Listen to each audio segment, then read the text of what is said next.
Salut, aujourd'hui on parlera de Sarah Fraser. Moi je l'appelle habituellement la fraise parce que je la vois comme une petite fille dans la peau d'une grande personne. Elle est tellement innocente, selon moi. En fait, Sarah traverse une période très très difficile en ce moment parce qu'elle elle s'est rendue compte que son mec la trompait à travers des messages.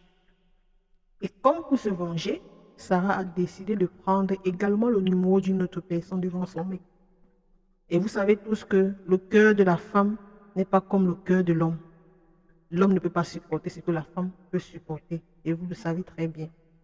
Le gars n'a pas digéré ça. Genre, le numéro qu'elle a pris là, il n'a pas supporté.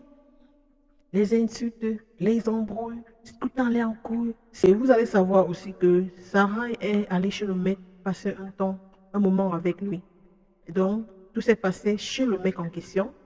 Et quand tout ça a déclenché, Sarah a décidé de faire ses valises et de partir. Mais ce qui est marrant, c'est que le soir du jour, qu'est-ce qu'on voit?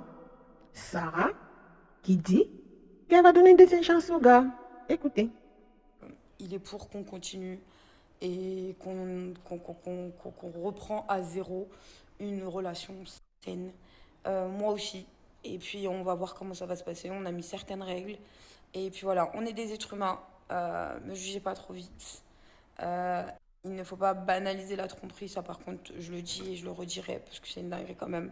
Parce que vous Ce blessez. que je vais dire à travers sa vidéo, c'est que Sarah est en train de faire une grosse erreur. Je dis bien une grosse erreur parce que si un homme t'a trompé pour une fois, ne pense pas qu'il va arrêter.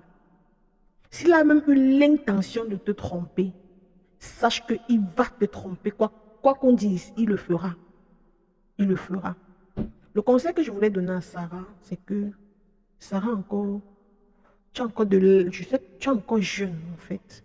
Et tu ne devrais plus te précipiter dans les mariages, dans les couples, dans les relations. Et la preuve, nous savons tous que tout s'est toujours terminé en couille. On ne peut pas compter le nombre de fois que tu as été en couple. Et c'est parti, c'est fini. Je pense que c'était le moment pour Sarah de prendre un recul en amour, qu'elle se donne une pause de ce côté et de bien réfléchir, se caser. L'homme viendra sans qu'on ne lui dise. Et le bon même. La plupart des copains de Sarah viennent plus pour la notoriété, même pas par amour. En fait, c'est ce que j'ai constaté. Ils viennent pour la notoriété, pour se faire connaître, parce que Sarah, c'est une personne publique. Et beaucoup d'entre eux viennent pour la notoriété. On a vu avec beaucoup de gars que je ne veux même pas citer pour éviter certaines polémiques. Que, te voir souffrir autant à chaque fois, ça fait mal à tes fans, à tes vrais fans surtout. Parce qu'il y a fans, mais tes vrais fans en souffrent plus que toi.